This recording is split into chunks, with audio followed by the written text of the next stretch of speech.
Welcome to another episode of The View from the Ninian, where the boys are back in town, all clad in Homer or Joma, if you're a Luddite like me. Tom and Ben are back on the pod. Tom, welcome back. First one of the new year. What's going on in Australia? Yeah, I've hit the new year like everyone else, trying to change things up. So I went for a run, but then immediately had a whole chocolate orange. So it's all about it's a balance. good start for me. Balance. It's true. Healthy. Yeah, healthy. Balance. Ben, any chocolate oranges in your future? Did you think of Mick McCarthy while you were eating that chocolate orange? I didn't, but now I will. And yeah, thanks for that. Appreciate it. No worries. Any chocolate oranges in your future, Ben? Future, present, past, everything is chocolate orange. Do you for me. always have a chocolate orange on deck, ready to go at any given time? No, but I would say I well in the tops, probably 10% of chocolate orange consumers outside of the Christmas period. Okay. I love I will buy them from Asda. If we're going to the shop or whatever and like Fee says get some chocolate, I will. Fee says, go on, Ben, get yourself some chocolate. Yeah, she gives me my pocket money. I'm well up for buying a chocolate orange then. Love it any time of the year, not just Christmas. Do you get we'll get into the football in a minute. Do you get Sainsbury's wrapped at the end of the year? Because if you have the Nectar card app, it tells you what you've bought the most of in your local area. There's a point to this. I'm Asda. I mean, I don't know if Asda has an app because it's a bit of a shit supermarket, but there we go. It is. Sainsbury's in our local area, we were the top buyer of rice vermicelli noodles, brown ones. So there you go. Just so I let you know that. I thought it'd be something sexy like a chocolate orange. No, it was noodles, brown ones as well. So right, on to Leyton Orient. One of those pods. Yeah, 1-1 draw at Brisbane Road, now known as the Bet-Right Stadium. I mean, Ben, we'll talk about the game in detail, but bit of a stinker, wasn't it? One of probably the worst games of the season so far. That was a slog to watch. Yeah, it was tough. Most impressive. We're gonna have those games. To be honest, I thought the way it started, I thought we were in for another very, very silly game of football. Yeah. Unfortunately, it just didn't happen because I was looking forward to that. I thought this is going to be another hilarious game of football and I'm going to have a lovely time. I'll be honest, after the Trot Howler and Salix goal, I did not have a lovely time. It wasn't a great game to watch at all. No, I just think everything we did was really sloppy. And I think you could see it in the passes were overhit, they were underhit, they were too far in front of people, they went straight out of play. We were slow to put crosses in again. We were kind of doing too much in the corners instead of just trying to be a bit more direct. It was just a really frustrating game, wasn't it, Tom? Yeah, and I think it just sums up how busy this Christmas period's been for us. We were a tired team out there. Yeah. And it feels a little bit like a missed opportunity with Orient having injuries and things like that. But to be honest with you, it's not that bad a result away from home. Like, I was thinking about it, like our home form is so good. Like, you win your home games, you draw your away games, you're averaging 2 points a game or whatever, that'll more than see you right. So it's not the end of the world. Like, initially, I was a little bit disappointed. But again, it's like we were sloppy and we got a point out of it. You know, we've lost to teams like Blackpool and stuff this season where we've been completely atrocious and deservedly lost. But I think probably a draw was a fair result in what was a bit of a turgid game. I think on your point about points per game, we've currently got the best points per game average of any of the top teams in the Football League at the moment. My friend Ed in the pub worked out last night. We're at 2.08, which puts us, I think, on course for 100 points at the moment. So that 2 points is the magic, isn't it? They always say, if you average 2 points a game, you pretty much guarantee promotion. Yeah. So we'll take that. Last season, Birmingham went up with 2.4, so we're not far off that, which isn't bad. Ben, there are a few more changes from BBM, and I think that reflected in the fact that players needed rests. Obviously, Lawler and Ashford were out injured. Tanner came back in. Fish and Osho started at the back. Good to see Tanner back, wasn't it? Yeah, delighted to see him start and delighted to see him on the right. I think there's no question after that performance that the right-hand side is where he's at his best. Just nice to see him back. I didn't realize it'd been 5 months since his last start. He's been missed on that side, I think. Well, it was the summer when he last started a game, wasn't it? Because it was back at Wimbledon when he broke his leg. So it feels like he's gone from playing in the summer when it was sunny at 9 o'clock to the sun going down at 4 p.m. But no, I think you were right. I think he was good. He gave their fullback a lot of problems. He got some crosses in that were pretty good. I think it was just really good to see him back. And I think, we talk about new signings and transfers and all that kind of stuff. He really is like a new signing because he's been out for so long. And I think he gives the players who play on the wings a bit of a kick up the arse because they know that they've got Tanner to contend with now. And I think he also plays into Salek's strengths a lot more. Tom, first 30 minutes, it felt like we really struggled. We were kind of hemmed in by the Orient team. They kind of pressured us. They pressed us. We couldn't really get out of our half. Was it just Leyton Orient playing at home, or was there a bigger issue with the way we were playing? We were just poor, I think. Like, Orient were fine. Like you said, there was tempo, there was press. But I think we invited that pressure on ourselves by just, like you said earlier on, sloppy play. And we just looked lethargic and we looked like we were out of ideas a little bit. But like, it's nothing to panic about. But yeah, it did feel like they did a bit of a number on us there. But they still didn't really create much, Orient, at that point. We just didn't create anything ourselves. There was just a lot of ball in our own half, not really going anywhere. But yeah, I thought it was one of the poorest starts we've had this season. And yeah, we got out of it eventually. But yeah, the first half hour was not a great watch. Yeah, and Ben, Orient didn't create too much, but neither did we. The one chance we did have was Salek kind of burst through. Keeper came out. Their keeper was playing a very high line. He was out of box very quick. Should Salek have done better with that? Look, he scored an amazing goal. We'll talk about that in a minute. But that first chance, it feels like the keeper had already made his decision to go big, and Salek just was too close to him to try and nick it over the top. Should he have gone round him, or was it just the best he could do in the situation? I think he probably did as well as he could. The keeper was I think it was a game plan from them to get that keeper out and charge down Salek as quick as possible. And it worked for a lot of the time because I think it threw him off his game. He's used to play sort of keepers holding the position a bit more. So it was just one of those with it. I think there's other chances that will probably come to that I think Salek could have done better with more than that. It's just one of those. I think it was just it felt like one of those days. I think, again, you look at the chances Salek's had throughout that game.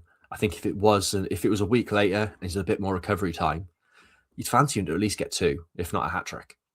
Yeah, I think you would. Let's talk about their goal, Tom. Who's at fault there? Obviously Nathan Trott. But is Osho playing him a bad pass? Are we too reliant on Trott in those situations because we know he's so good? Did we play him into danger? It was just, I didn't see it coming. I think I looked away briefly. The ball goes back to Trott and it's in the net. It was such a bizarre goal to concede. I think it was all Trott, to be honest with you. I thought there was enough time for him to deal with it. I don't think it was that bad a pass. He just dwelled on it. He just kind of dilly-dallied and he thought he had more time than he did. And yeah, he just got caught out. And I think the way that we play, it will happen. But I don't think, it wasn't like it was bobbling or anything like that. It's just a lapse in concentration. And, he recovered from it later on. There was one really important save, so it didn't rock him or anything like that. Like we've seen in the past where, like Horvath would make a mistake and suddenly he looked like he didn't know how to use his arms. But with Trott, it was a little bit different, right? He's clearly a keeper who's got confidence and he's not shaken by stuff like that. So I don't think it'll have a knock-on effect in future games, but I don't think we can blame anyone but him in that situation. Yeah, Ben, obviously, it's one of those where he's made the mistake, the goals happen, but those passes happen 100 times a game with the way we play, don't they? We always go back to Trott. He always goes left to right. So people, I think there's one of the comments is, should Osho have done better? We'll get to that comment later, but it just feels like Trott took one too many touches when he should have just booted it clear for once. Yeah, but look, you can look into it all we want, but this was always going to happen at some stage. I'm amazed it took till January for it to happen, to be honest. I think the way it's played in the press and sort of the way the game is, this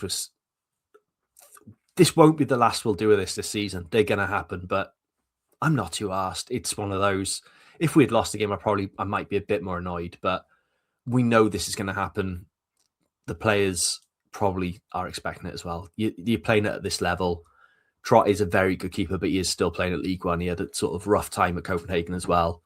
Mistakes happen. I'm not too bothered. Players can do more, could offer him better positioning, but it's just, we're not going to be a team that hoofs it when it comes to him like that. Trott, that isn't Trott's game for the most part. He is going to take that touch. And 9 times out of 10, probably 99 times out of 100, he gets away with it. He's just going to get caught out every now and again, and we just paid the price for it. Yeah, I agree. And I think, I mean, being in the ground, there was a fair bit of overreaction in that moment to Trott's goal. Tom, we'll talk about it with the embargo as well, but are things going so well this season that when something goes wrong, do our fans just want to cling on to the bad? Like it feels like as soon as one thing goes wrong, our fans lose their minds.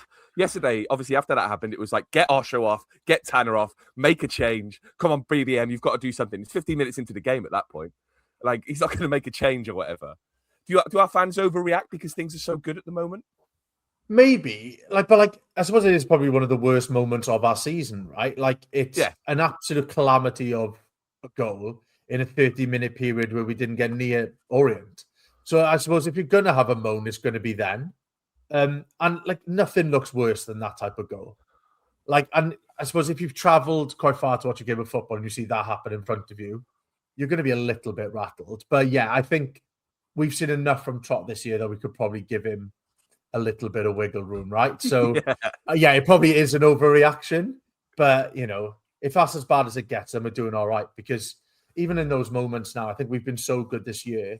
I don't think panic sets in to the majority of our fan base. And it definitely doesn't set in on the pitch. Because, I don't know, we've bounced back in so many games this year. That's probably the worrying part, right? Is that we keep having to do that.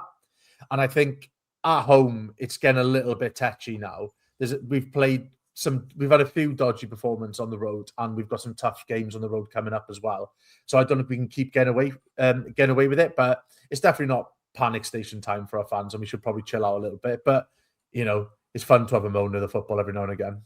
It is fun to have a moan at the football, but I think some people just got a bit overexcited yesterday. Ben, it felt like the goal we scored felt typical of the game in the sense that it didn't look like we were going to score in that first half. But Salek, through brute force strength and ability, created something out of nothing. Well, it's a well-fish assist. I'm going to give it to him. And even the goal itself came from sort of Osho missed the clearance, Fish just boots it away, Salek somehow bodies off two defenders.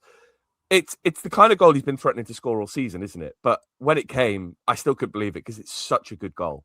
That's Salek in his perfect moment, isn't it? It's brute strength, it's force, and it's skill all at once. Yeah, that's a proper YouTube clip goal, isn't it?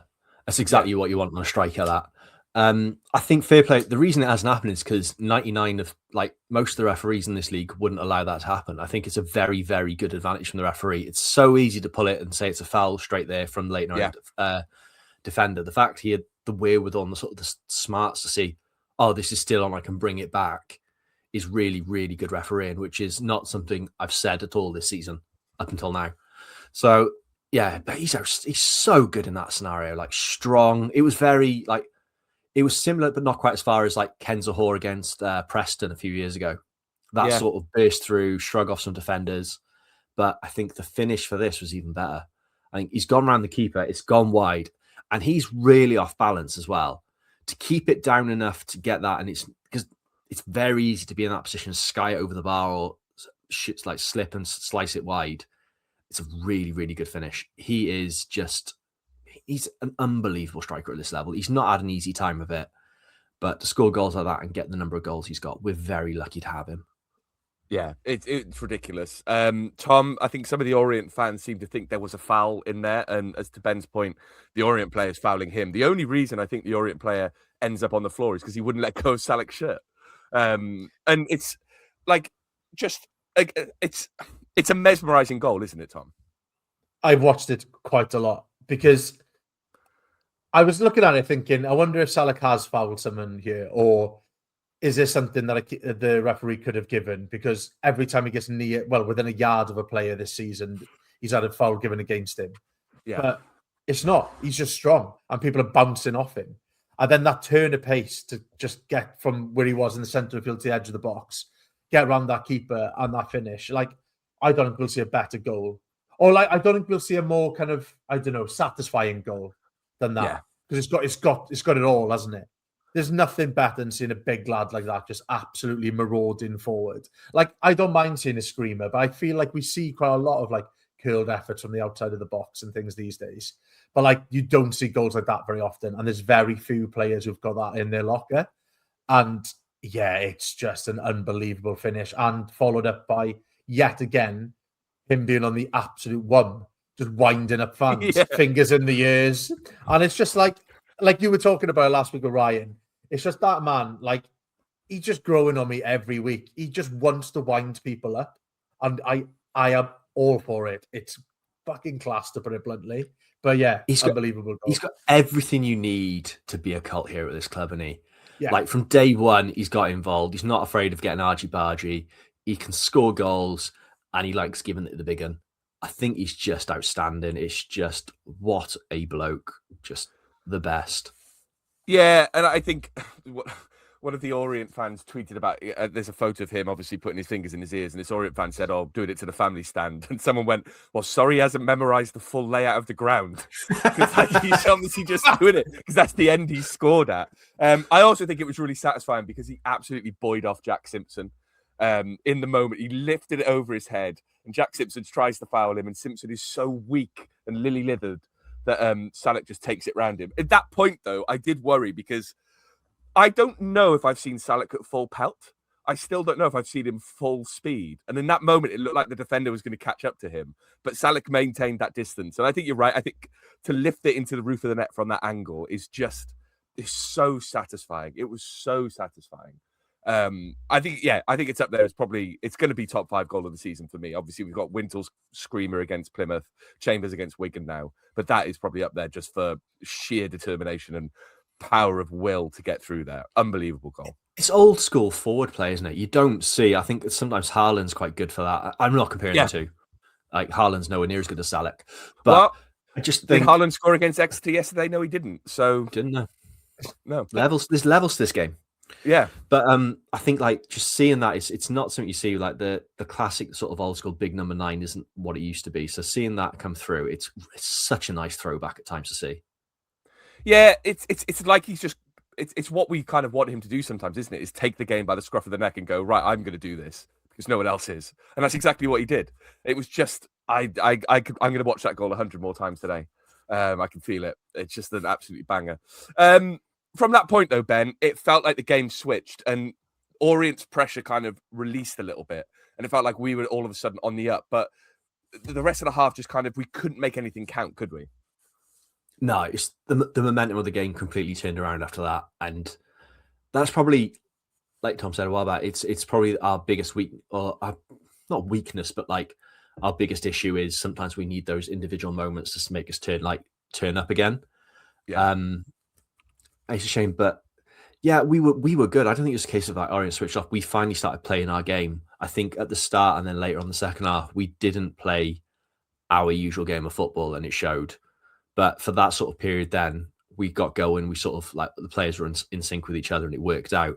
It's just a shame it didn't carry on for the rest of the game. I think half time probably came at the wrong time for us. It really killed that momentum. We never really found it again. Got the groove back.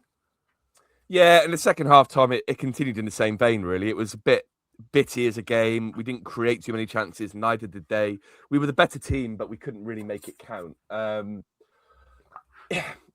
can come away with a point, and I don't think a point's a bad. After playing them early in the season, a point isn't bad in the scenario. It maintains our lead, keeps our lead, extends our lead ever so slightly at the top because Bradford didn't play. But it's frustrating that we didn't win, isn't it, Tom? Yeah, it was frustrating at first, but I got over it pretty quick. And I feel like I've said that with other games this year, especially draws away from home. I think there's more important games that we'll have to win this year, and that's not one of them. I think, yeah, you can look at it both ways, right? It's a missed opportunity to pull ahead while other teams aren't playing. But also, if you're going to drop 2 points, it's probably not a bad time to do it either because nobody's made ground on you. So, I think it's fine in the grand scheme of things.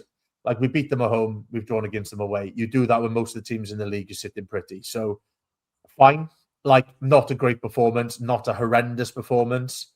I think we were defensively fairly solid, which we haven't been in some games. So, I think I'll take it. And now we've got a week gap, till our next game, which we 100% need. Because every time I think we've got a bit of a break, there's another game. It's just that it's that silly season, isn't it? And thank God it's over, really.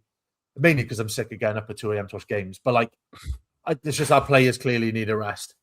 It calms down a little bit now. So yeah, I think that'll stand us in good stead. 2 moments in the second half to talk about, Ben. First one being Ollie Tanner and Archibald tete-a-tete in the far left corner. Is Archibald clinging onto that long hair a bit too much? He's wearing a hairband that really exposed a very high hairline. Yeah, I tweeted it's further back than Wigan were last weekend. Shocking player, shocking Barnett, just a weird looking bloke. And shite as well. I thought he was really, really bad the whole game. But I didn't think he was very good. No, got the man of the match. Man of the match. How?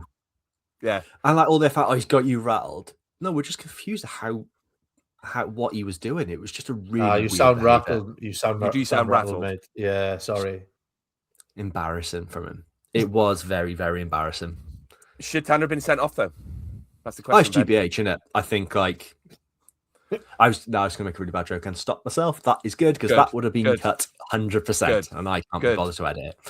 But yeah, no, I think look, Tanner's lucky he's not facing more serious charges because the way his face made contact with part of that shirt could have killed a man. It could have killed a man. Tom, did Tanner need to get involved in that situation? I mean, he's won the free kick. He's kind of pushed the guy while he was on the floor. He's kind of gone face to face with him. Should he have just turned away, or do you not mind it in those situations? Oh, he's excited, man. He's been off for 5 months. Yeah. Let the lads get involved. I think, like, I don't mind it. Well, go on.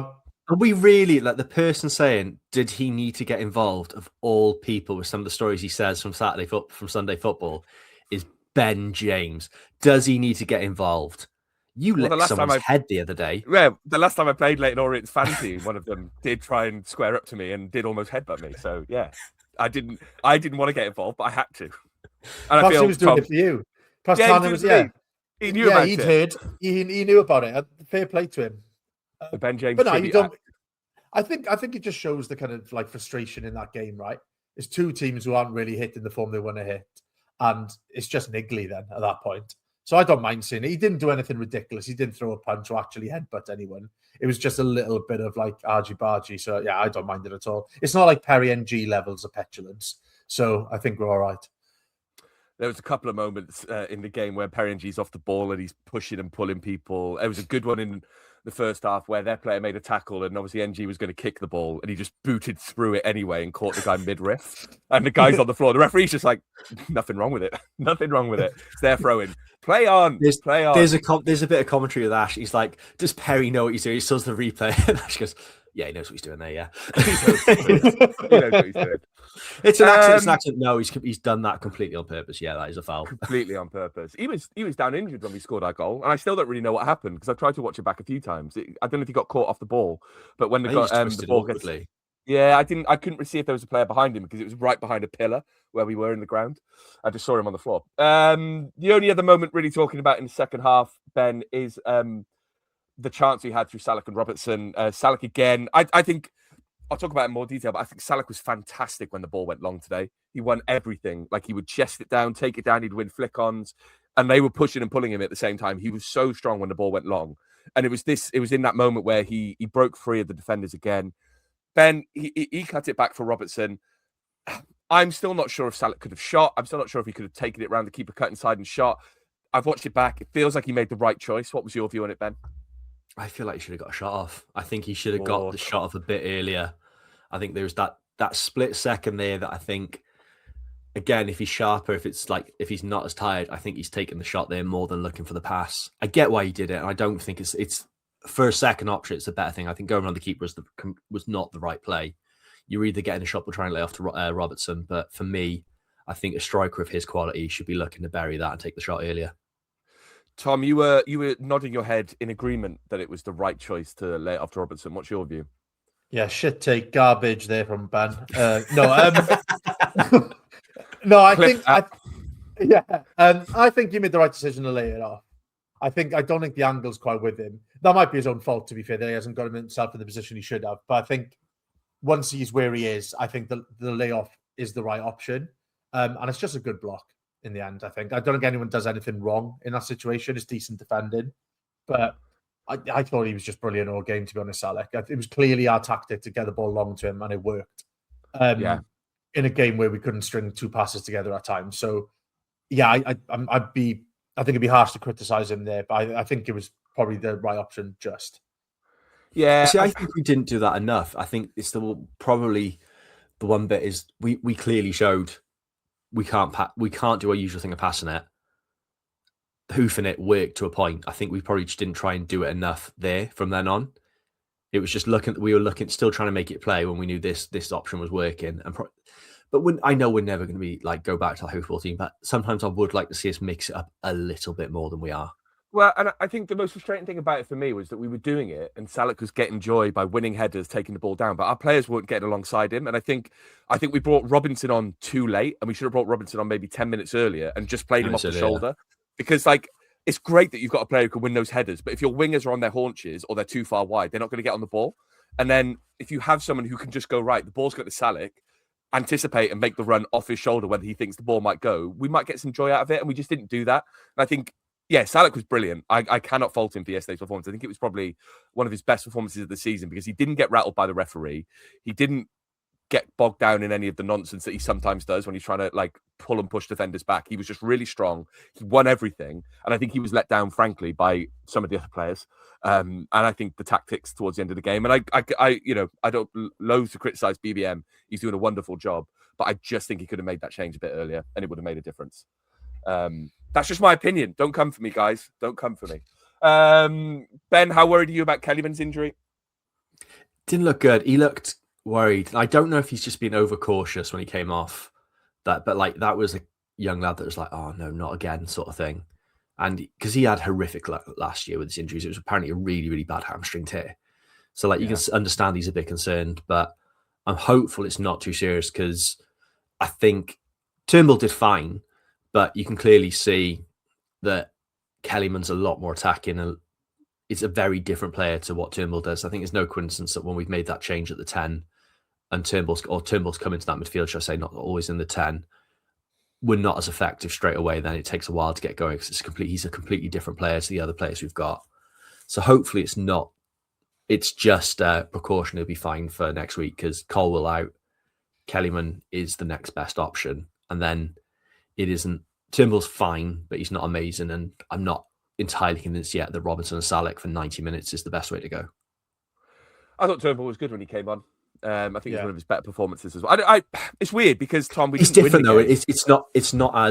I'm not saying bad. He doesn't do the same thing as what Kellyman does in that position. I think he calmed it, didn't he? I think he calmed down what was quite a frantic game at times. I thought he was like, but like you said, it's just he hasn't got that attacking intent, and that's probably what we needed in the last 20 minutes of that game. Yeah, it's weird because I was about to say, as much as we didn't play particularly well, I can't really think of any really bad performances from any of our players. They were all pretty fine. I think Willock maybe could have done more down the wing, but he was still probing all the time. He was still getting inside. I think Davis he wasn't great at getting down the line, but he battled when he came on. It wasn't like his best attacking performance, but he got stuck in, and that was needed at that point. I think Capaccio was poor when he came on, but that's because he's playing on the left, and I think we're letting him down by playing him out there. Yeah. I thought Bagan wasn't great, but I can see why because he's been struggling with the amount of football he's been playing. So I don't want to criticize him. He looks so tired. Like even at kickoff, he's going, "Oh, I can't believe I've got to do this again." Yeah, I feel sorry for him.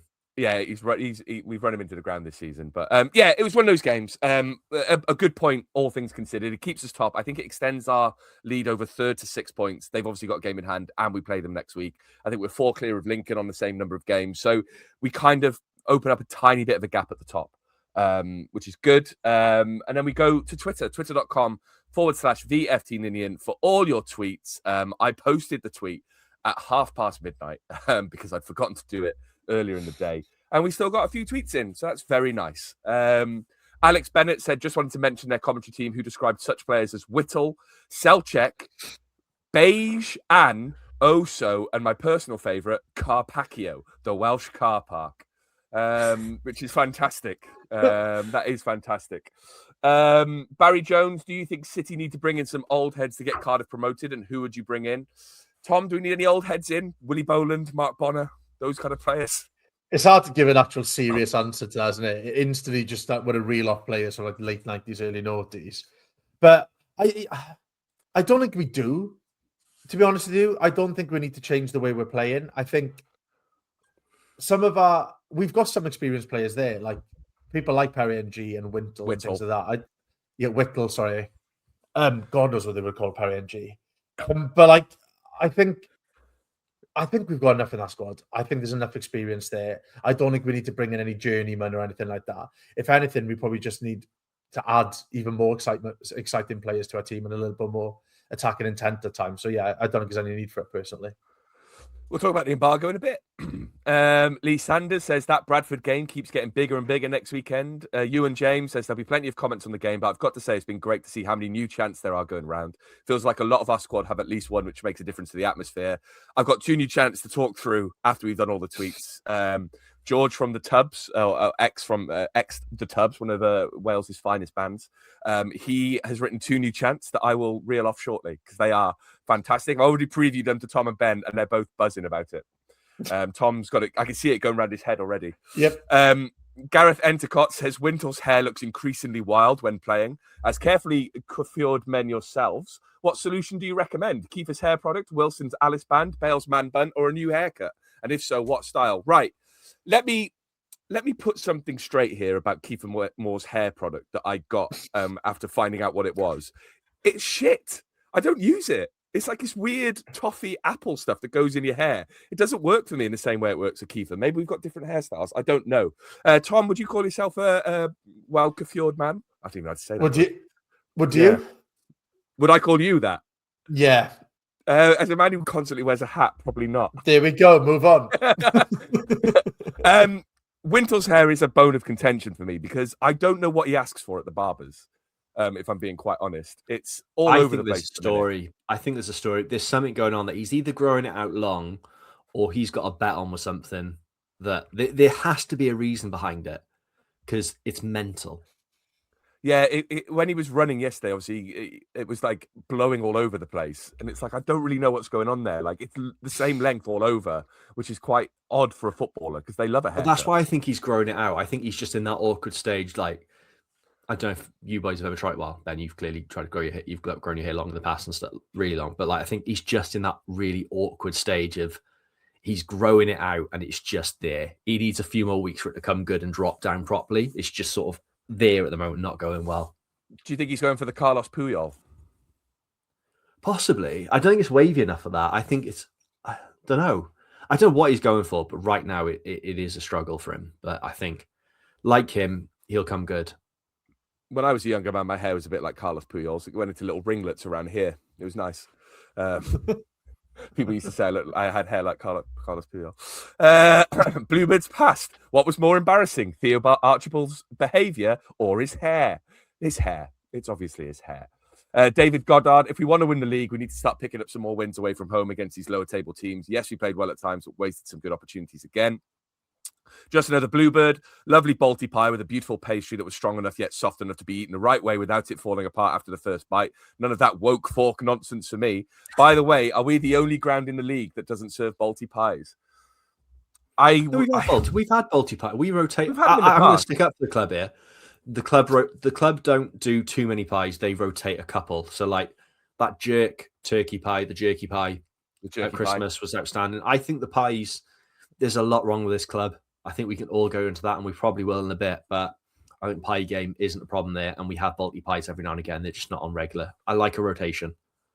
I had, before the game yesterday, I had Time Out's best pizza in London at the William IV pub in Leyton. If we ever play Leyton Orient again, I would heartily recommend it. A lovely pub with lovely pizza. It was a Induja honey and pepperoni pizza on a very crispy, thin base. It was delicious. I think they're called Short Road Pizza or something like that. I will look it up, so I want to get their name right. But it was delicious pizza. I will move on to talk about more tweets while I look up exactly what that pizza was called. Rick Lewis, goal of the season contender by Salick. Who knew he had that in his locker? Let's hope that yet another transfer embargo is lifted soon. as it's evident we need reinforcements in certain areas. Hopefully, Kelly Munmun's injury isn't a serious or long-term one. We'll talk about the old embargo in a minute. Gigi the Bluebird, Osho shares the blame for the goal with his pass. We didn't seem to learn from the reverse fixture either, where their press caused us the same problems. That said, I'll take a point against the side we found the toughest to play this season. Fair point. John Walsh, are we now starting to miss Ruben Colwell? Tom, I think we are. Do you think we are? Yes, these types of games where we definitely are, where we need someone to kind of break play up, find that pass, in between defenders. I think his link up with Salek would have been, devastating in a fixture like that. You couldn't press like they did if we had Colwell in the team, I think. So yeah, it'd be great to have him back for fixtures like that. It was called Short Road Pizza, by the way, for anyone who was hanging on tenterhooks for that. Matthew Davey was good to run into Ben in the ground, and then again while he was waiting for his bus. Hope your bus wasn't as cramped as that away end concourse. Was an okay game, but something just wasn't right yesterday. Our passing was the sloppiest I've seen it this season. On to Bradford. The away end concourse was cramped. At one point, there was a fight where someone got a drink thrown over them, and my bus was very cramped, and I got very hot and had to go home and change before I went to the pub. The sweat was running down my back. I don't know why I said that. Adam Matthew, really embargo. We haven't heard from them in a while, so it's nice to know the clowns are still here. Michael Scallop Ho says a cynic might suggest that the embargo was engineered to ensure we were unable to sign targets in Jan. A realist might suggest that the paperwork is delayed because they're waiting for the Tipex to dry. Where have all the interested parties gone? Let's talk about the embargo. Oh, no, new chance first. New chance, then embargo. So George from the Tubs, he came to the pub beforehand, and he was very excited about his two new chants. Tom, I previewed the one to you. Would you say it's rattling around in your head right now? The first one out of the two is, it's gonna get unbearable within about 3 or 4 days, I think. But yeah, I'm a big fan. They tried to get it going during the game. He texted during the game and he said T-minus 2 minutes till launch on the chance. And then I heard them singing it and it was great. And I think they could catch on. So the first one is to the tune of Sugar Sugar. Now, everyone knows that song. Oh, City, do, do, do, do, do, do. Brian, Barry, Murphy, do, do, do, do, do, do. Following the boys away. It's like we're back with Eddie May. Lovely. Catchy, nod to our history, easy to remember. Ben, what's your thoughts on it? I think it's solid, but I think the next one is the next one's my favorite out of the two. All right, the next one is To Country Roads. Everyone knows that song as well. I had to clear my throat there. Take me home, Rubes and Joel, Tanner Fish, Carpaccio, Barry Murphy's Barmy Army, Take Me Home, Sloper Road. Tom, what do you get that one? Ben says it's his favourite. I like your little head movement towards the end. Thanks very much. Sloper Road. And it does really work to that. I think the second one's probably a better chant, but the first one is one of those ones where you can imagine Cardiff fans being trapped in the ground for an hour after the game, just singing it on loop until your arms are nearly falling off of cramp. So I'm a fan of both of them, to be honest with you. And, they're not new tunes, but I think, it's something a bit different. We're not just copying everyone else, so I'm a fan. What, are you complaining that they're not set to some like K-pop Demon Hunters? Well, you've said it, and now the challenge is out there. I'm going to have to write a high-vis related Cardiff chant, aren't I?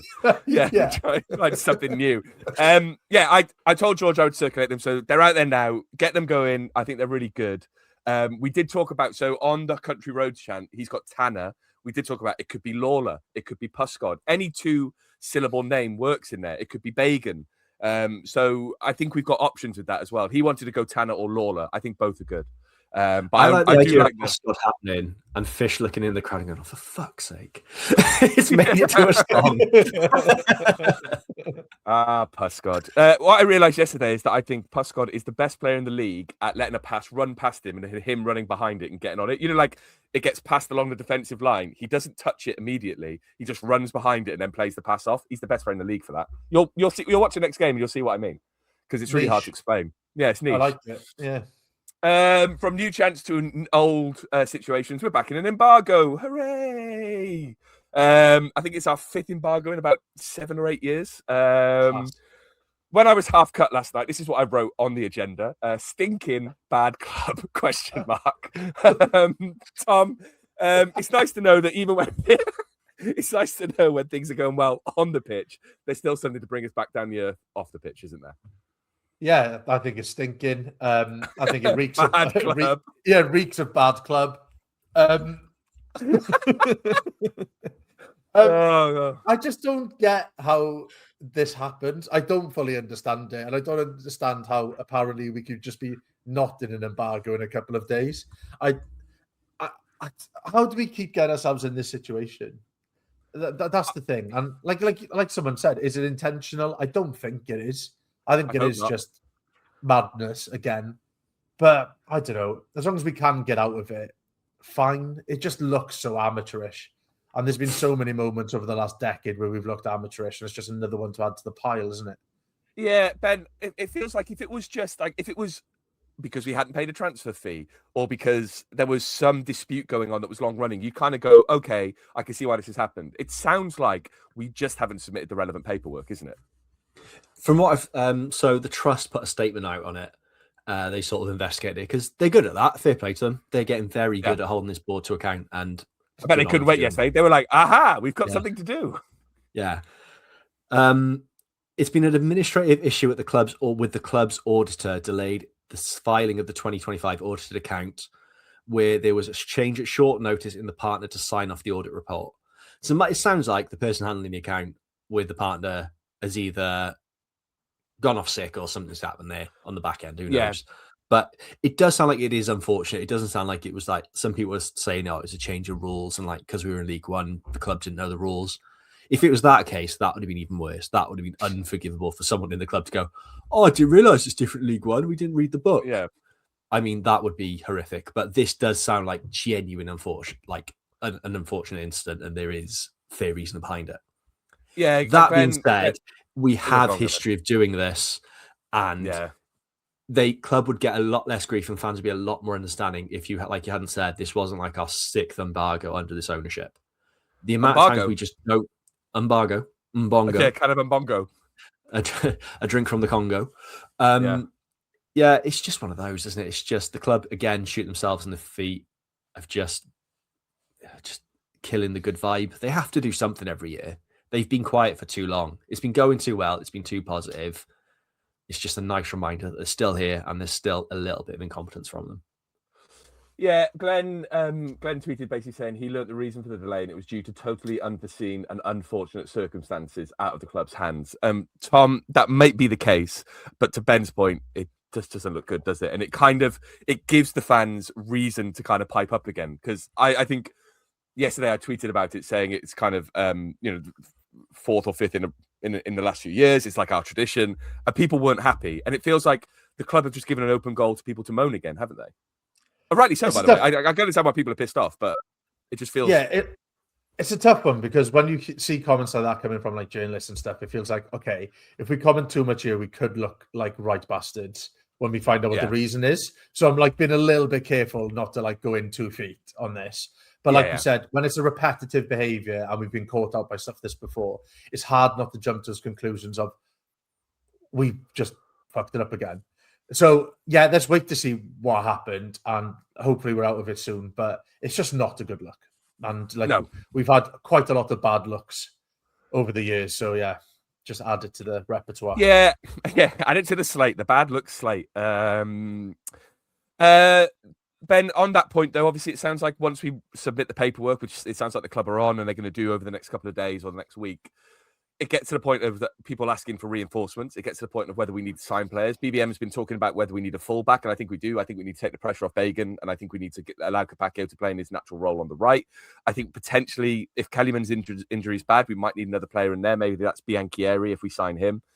But there is conversation about whether we actually need these players. To you, Ben, do we need to sign anyone in this? Would you be... If on January the 31st we haven't signed anyone, how would you feel? If we've kept hold of the important players, it's not the end of the world. It would be, I think any additions right now would be nice to have, not must-haves. I think out of everything, the one area I think, when we spoke about with Bagan, is left back is probably the priority if you're going to reinforce. Mm-hmm. But I'm not overly panicked. Look, it's just how do we get through it? I think we've got through the worst of it now. I think the busy period's done. We've got no more cup competitions to worry about. It is just sole focus on the league. it wouldn't be a disaster, but it would be nice to get some solid reinforcements at left back. But reading the statements and they're saying that there's no adverse impact on the club's transfer plans, doesn't sound like we're close to anyone anyway. So No, I'd heard different things from various people about potentially no signings, potentially looking at fullback. It doesn't sound like there's any concrete plans. It just feels like we're probably out there seeing what's available, and we'll sign the person if we think they're the right move for us. And Tom, obviously, we've seen Mafiko go. I think it's the important thing for us in this window is getting those young players out there and playing, isn't it? Because people like Naikua, people like Mafiko just need game time now to get themselves ready for potentially next season. Yeah, we've seen this season how important getting youth ready is, because we didn't really sign anyone in the summer, and yet we're top of the league. So it shows if you get those groundings right, the foundations right, starting with our youth, then it stands us in good stead again. So yeah, it's important to get them out there, getting game time. And like Ben said, as long as we don't lose people, we should be okay. And I think that just shows the job that BBM has done, right? He's come in with no transfer targets coming in, apart from he brought in like two players, really, two or three players in total, and we're in the position we're in. Granted, it's not the most competitive league in the world in terms of, well, it's competitive, sorry, but the quality doesn't seem to be there. But we are top of the league after Christmas with very minimal movement. So yeah, I think there's more risk of bringing in too many people and it going pear-shaped and kind of upsetting it. So I think you only add people in if you know it's going to be quality or it's in an area where we're completely weak. And like you said, left back. Yeah, go on, Ben. I say we've bought people in the past for the sake of bringing people in. Well, and then Jeju, people like that.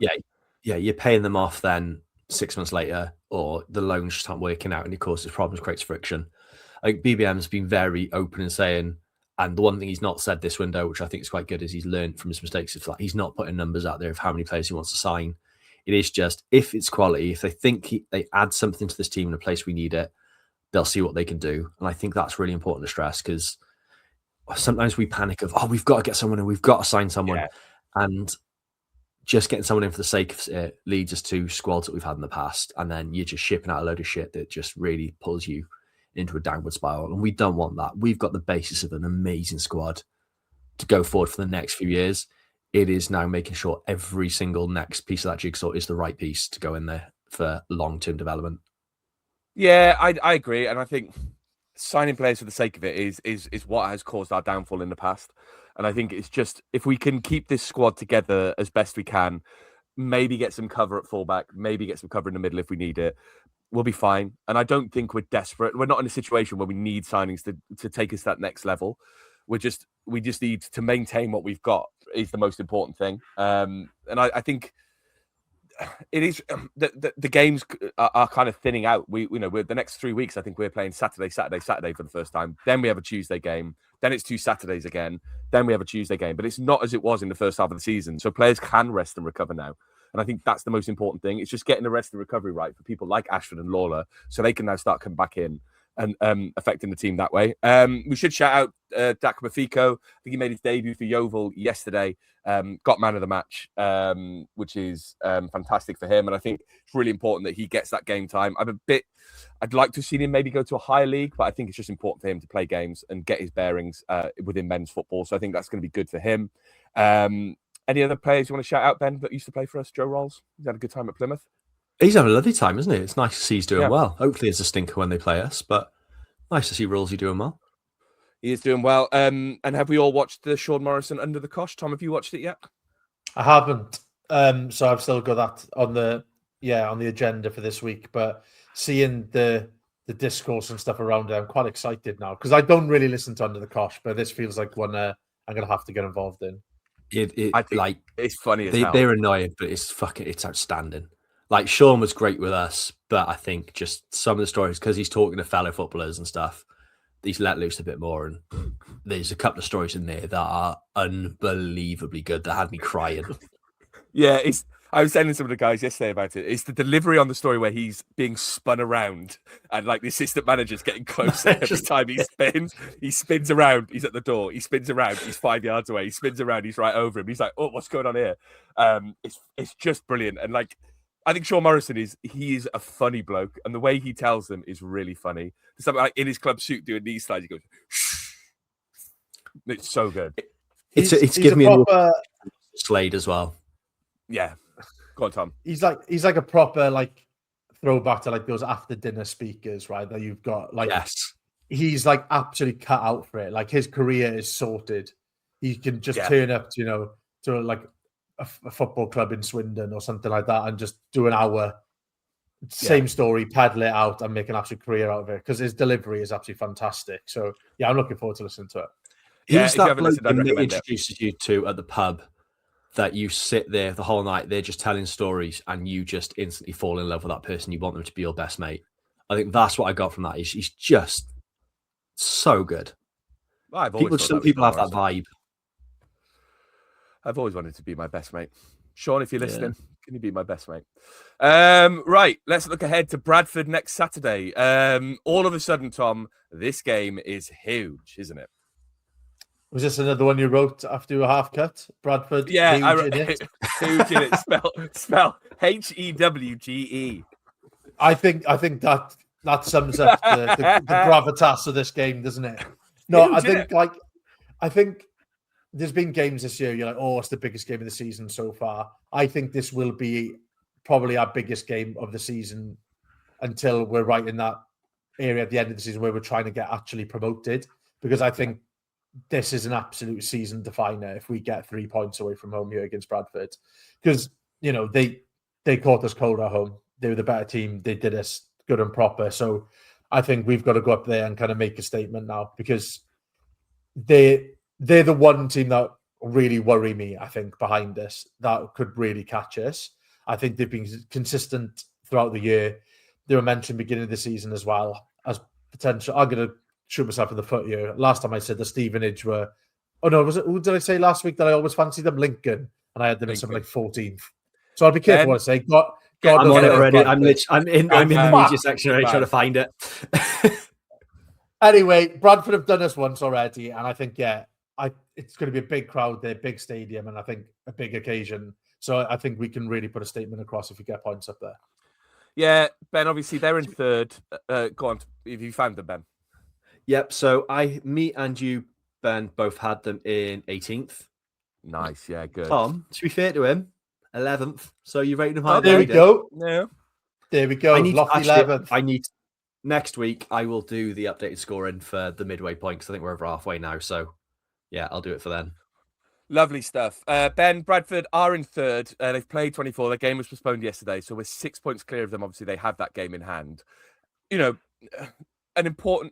importance of a win next week can't really be overstated, can it? Because it will put 6 points between us and third, if Bradford obviously stay in third.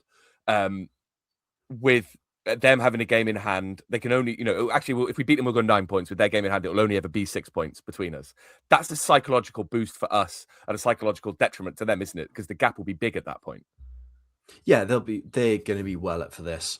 They've got they've been consistent. I think they've dropped off a little bit, like Christmas and stuff. They found it tough. You look at some of they've got results that you wouldn't expect them to have. Yeah, I was looking at losing to Mansfield 3-0 is 3-0 to Mansfield. Then in December there was a 2-1 loss to Orient away, and they're not. And Bolton again being hit. Oh, that was the EFL trophy. That doesn't count. I'll take that back. Lost to Burton as well. Yeah, they're beatable, but like I said, they absolutely battered us. They had us clued up at the Cardiff City Stadium, so we need to go there. And I think where we are now and the way the season will go, I think it's just a do not lose. It's not a must win. A win would be lovely and really create that gap.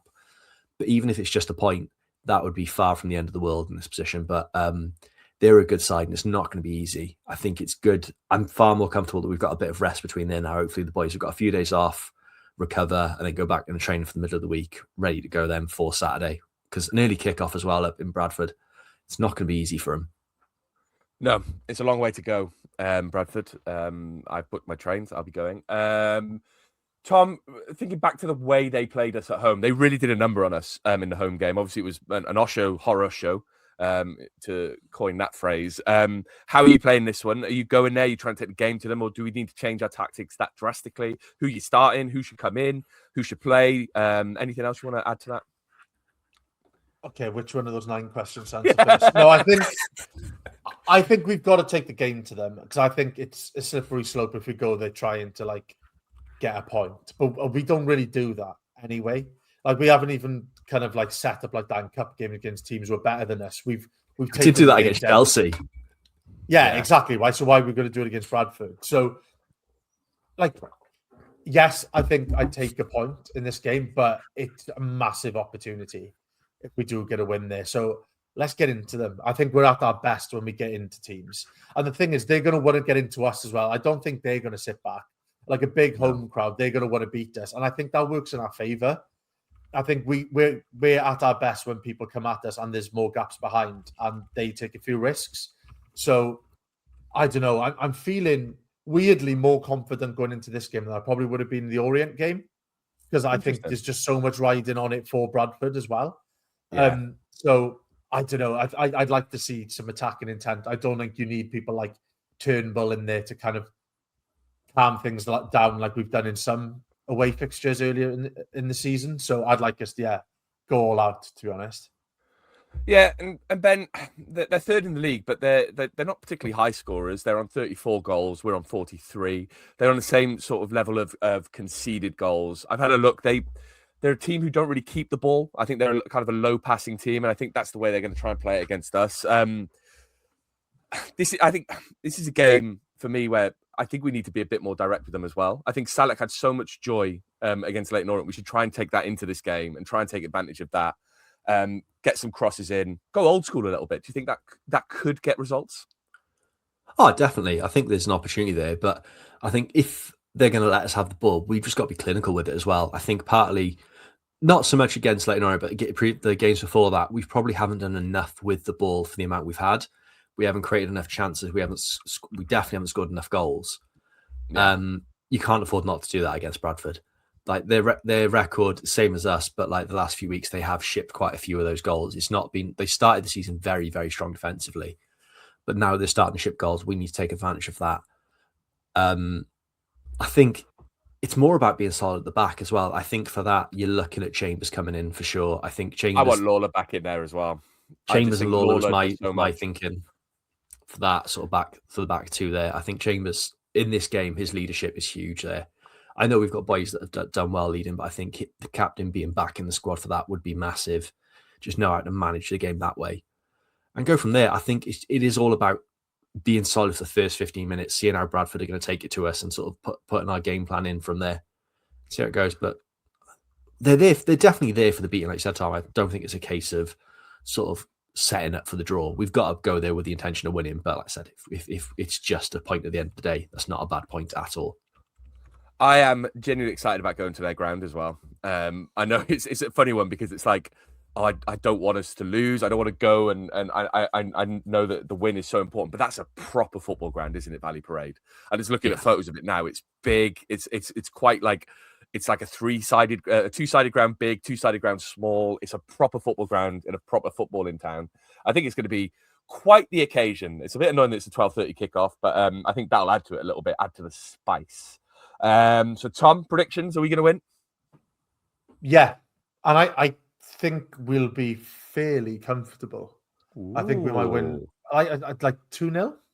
Ooh. Who's going to score? Salek twice? Salek twice. I genuinely think he's on such like a rich vein of form at the moment. And I could just see him barreling through people again. I think he's going to gain confidence on that goal last game. I think we've learned a lot about how we can play the ball to him as well. So yeah, I fancy a Salek brace. Ben, predicky dicks. 1-1. Ooh. Who's going to score? Sarcevic again? I don't know if anybody's going to score. Robertson for us, I think. Goal from midfield. Alex. Okay. I'm going to go. We're going to win 2-1. I think it's going to be quite cagey, but we'll persevere and win. And I think we're going to see a Salek goal and maybe a Dylan Lawler goal from a corner. Ooh. Oh, I realised yesterday I'm trying to think how many goals we scored from a corner this season. Maybe 2. I know Fisher's got a header, and I think Lawler's got one from a corner. But we haven't scored that many from a corner. I just really want us to start scoring from corners again. It's nice. It's fun. It's just like what we used to do. Let's bring back the old school with the new school. Get Dimi Gutas back. Get Dimi Gutas back. He's doing well. Greek king. He's doing well for the team I can't pronounce. Go on, you try and pronounce it. I can't remember who it is. I don't replace, so I know. Turkish team, and it's pronounced, I think, Gençlerbirliği. I can't say it. I'm just reading it out. It felt like you nailed that. It'll be Genscher, won't it? Because it's got the Gençlerbirliği, yeah. There we go. He's doing quite well. They're doing quite well. He scored the other week, Dimi Kutas. About the only one I keep track of, basically. I don't know what Callum O'Dowd's doing in Hungary. No idea. Oh, he's having a lovely time. Is he? He is having a lovely time. Yeah, they're doing well out there. I think Europa League they're doing well in, and he's very important to them. By the sounds of things. Oh, wow! Bully for Callum O'Dowd. I'm really pleased for him. Any other players you want to mention before we go? No. Padding out the hour here. I was padding out the hour, so we've made it to the hour. Josh Watson saw you at the game yesterday. He said he always watches on YouTube, and we need to start doing more weird things on the podcast. I don't know what that means, but we will start doing more weird things. I noticed my hand at one stage was doing this, and I don't know why. So there we go. That's the start. That's you, Josh. Yeah. I'll see you, Josh. He was staying in Hammersmith, and they were going for a lovely curry after the game, as Josh Watson does. Shout out to everyone I met at the game yesterday. The William IV pub in Leyton, if you ever want to go before a Leyton Orient game, lovely pub. Anything else I want to say? I don't think so. Twitter.com/VFD Ninian. All your tweets go there. Like and subscribe if you're watching on YouTube. Please leave us a review if you're watching on or if you're listening via the audio. KOFI.com/VFT Ninian. Ben, anything else? No, all good. Tom, any news about the embargo now that you're sort of 12 hours ahead? No, nothing about the embargo, but people in my work have learned that I do a football podcast now, which has made it weird in work. But I noticed I've got 280 reviews on Spotify and with 5-star. So if anyone wants to add to that, crack on. Yeah. Made me look quite good in work. So yeah, nice one. There we go. I don't ever look at our Spotify reviews, but that's fantastic. That is fantastic. Oh, there was that comment that rattled you on Spotify, wasn't there? I can't remember what it was, though. What was it? Are you looking haggard on New Year's Day? Oh, yeah. Oh, it was Simon. I know Simon, but he said I looked like I didn't know what day it was. I wasn't that bad. Yes, I was a little bit jaded. I wasn't that bad. Come and have a chat next time, Simon. Simon, honestly, we're on about was I rattled by that lad from Leyton Orient? Ben was rattled. Oh, he was rattled. You touched a nerve. Well done. I was a little bit rattled. Upset he was. I was upset. Not as upset as I was about Wickham Ground being an hour out of the town centre, but there we go. That's another conversation for another day. We'll be back after the Bradford game next week. Thank you very much for listening. Thanks for joining us as always. We'll see you then.